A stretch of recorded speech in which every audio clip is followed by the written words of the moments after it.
The San Antonio Spurs improved to 4-0 in the preseason following a 16-point win on the road in Indiana on Monday evening. Let's go through some player observations, and I'll talk about some team observations from this game.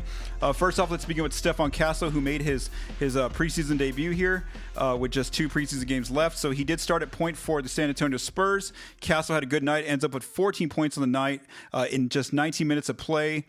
Let's see here. Three rebounds, 4 assists, 2 fouls, 3 steals, and 2 turnovers and 1 block here in these in his first game. So let's first talk about his scoring. So again, showed his ability to finish on the break. Victor fed him an alley-oop pass where he dunked it down. He had some plays finishing at the rim with his hesitation, being able to get fouled, drawing some contact. And then he also made 2 threes, 2 of 4 shooting from outside. Again, it's a very small sample size. It's just one game, but I did note that he was looking for those catch and shoot threes out of those 2 out of 4 shots, and the 2 that he made were a little bit closer to the 3-point line. And I did note that he went up with the smooth motion here, with that hot motion when he caught the ball.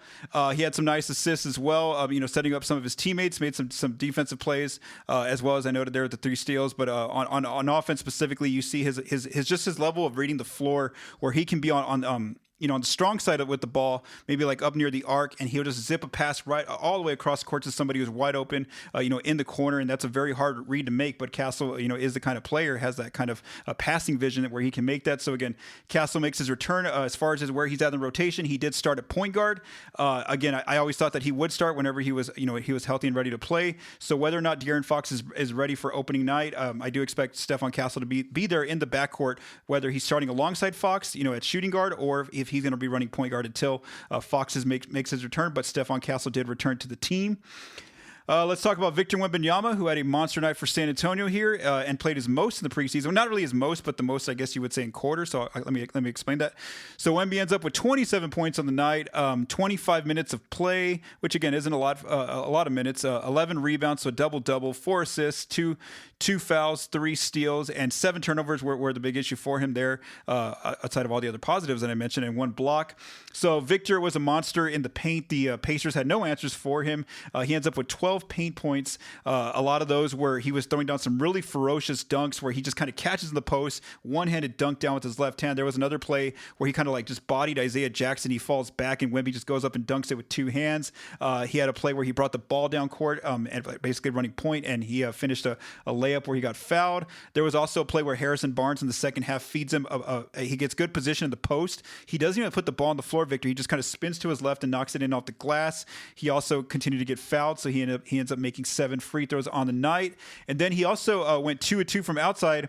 Very notable kind of shots. One of them was a step back 3 against Obi Toppin, and the other one was a pull up 3 where he's dribbling down court and nobody basically steps in to stop him. Again, he had his way there. A few of his makes also at the rim came because of his ability to tip in missed shots from his teammates.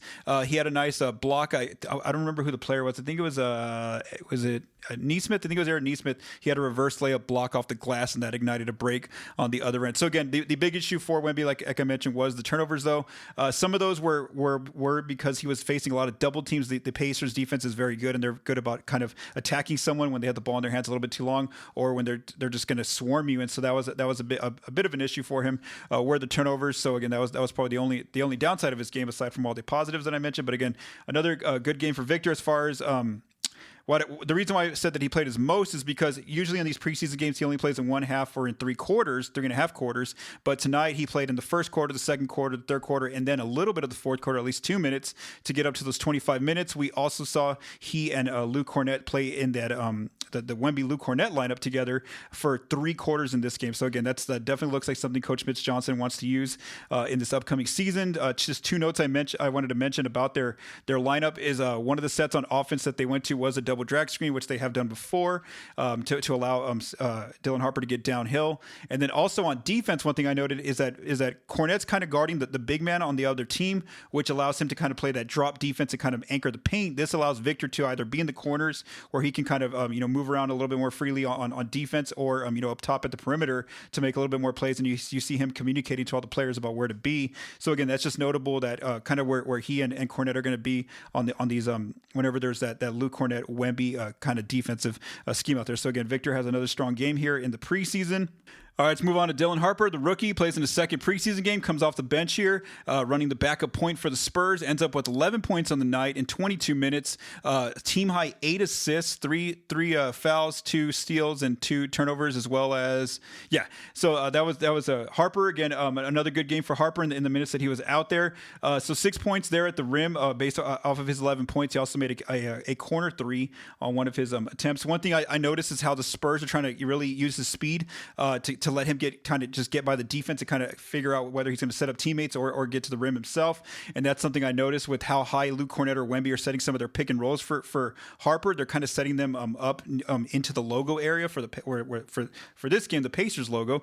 There was also a possession where Kornet and Harrison Barnes set up a double screen for Harper, basically like a double drag screen near half court. And that is something that the Clippers used to do back when Chris Paul was in his prime. They would do that with Blake Griffin and DeAndre Jordan, which allowed Paul to kind of get by the defense and kind of figure out what he wants to do with that ball, whether he wants to drive it in or kick out to someone. And so that's a play that I saw the Spurs run. I think they're gonna do that, those kind of actions for Harper to again use his speed to their advantage, so they can get him going downhill, which really puts pressure on the defense and either opens up outlets for his teammates or for Harper to get to the rim. He had a really nice finish where he went to his left side and finished with some contact, there at the rim. What else did I want to say? Yeah, regarding his passing, the 8 assists. So again, he had a really good connection with both Devin Vassell and Keldon Johnson. Again, every time he fed them some passes, they were able to make a lot of their shots whenever they were coming out of Harper's hands, and so that helped lead to his 8 assists there on the night. But again, another strong game for the rookie. Let's move to Luke Kornet off the bench. Let's see here. He ends up with 16 points in 22 minutes, 7 rebounds. Again, 3 notable offensive rebounds, 1 assist, 2 fouls, and 1 steal in this game. So just some of my notes on Kornet. Again, a problem for opposing teams in the paint. Very soft touch around the rim. Finished a few layups. Had some tip-ins whenever his teammates missed shots. And then also he had 2 like hook range shots, like floater range shots. He also was forced to take a late shot clock pull-up jumper, but he did make it, and also he is able to get to the free throw line. And I just wanted to note how Kornet's just a really good screen setter, and his the point guards that are playing with him, they're really learning how to be patient and wait till he starts rolling to use him as an outlet if they need to, or if he takes out their defenders, then he's able to those players are able to get downhill, such as Stephon Castle or Dylan Harper. All right, Keldon Johnson, even though he had been starting in every preseason game, now that Castle's back, now that Vassell's back, it's looking more like he's going to end up coming off the bench. So he did come off the bench in this game, likely to be his role for the season. He ends up with 14 points on the night off the bench in just 20 minutes of play. A perfect shooting night, 5 of 5 from the floor, 3 of 3 from the outside. 3 rebounds, 1 assist, one foul, and 3 steals and 2 turnovers for Keldon. So again, what I've talked about over and over for him is just how, whenever he does take those shots, whenever he's out there, he just needs to be impactful, bringing the energy, crashing the glass or, scoring the ball, but efficiently. And so we definitely saw that where, he ends up with 14 points in the night. A big part of it was, like I said, the outside shooting. He's not really forcing a lot of shots. A lot of those are open threes that either Dylan Harper's finding him for, or Stephon Castle are seeing him out there on the perimeter. And at least he's not being shy right now. And he's actually taking them and, and making them very well, obviously, as we see here. So again, Keldon had a strong night, 14 points. And then lastly, Julian Champagnie just continues to hit from 3, ends up making 3 of 5 outside shots in this game. Scores 12 points as a starter. That is something notable, the fact that he started, because I do, even though he's been starting the preseason, I do think that if De'Aaron Fox isn't ready by opening night, I think that this is probably the starting 5 you might see on opening night against Dallas. Is Castle at point, Devin Vassell at the 2, and then Champagnie at the 3, alongside Barnes and Wemby. And so I think that until De'Aaron Fox gets 100% healthy and he's back in the lineup, I do think that we're going to continue to see Julian start there. And like I mentioned before, I think Julian's fine, either coming off the bench and playing well, or starting and playing well as well. Now I want to talk about the rotation that the Spurs use. So they basically, yes, they use a 9-man rotation, but it was almost like an 8-man rotation. So basically, like I mentioned, the starters were Castle, Vassell, Champagnie, Barnes, and Wemby. And so then off the bench was Dylan Harper at backup point. We saw Keldon Johnson again at backup wing, and then we saw Luke Kornet play off the bench, or he and Wemby played together for 3/4 of the game.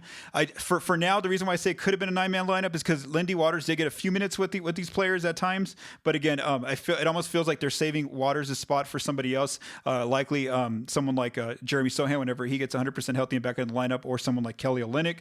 So again, it was mainly an 8-man rotation who played the most of the minutes. But then in the fourth fourth quarter, Coach Johnson pulled all the rotation players with just 2 minutes. With 9 minutes left in the fourth quarter, and then from there, like all the reserve players kind of finished out the game for the Spurs, and they helped them get the win. So the Spurs' final preseason game will take place on Friday in San Antonio before the regular season begins next week.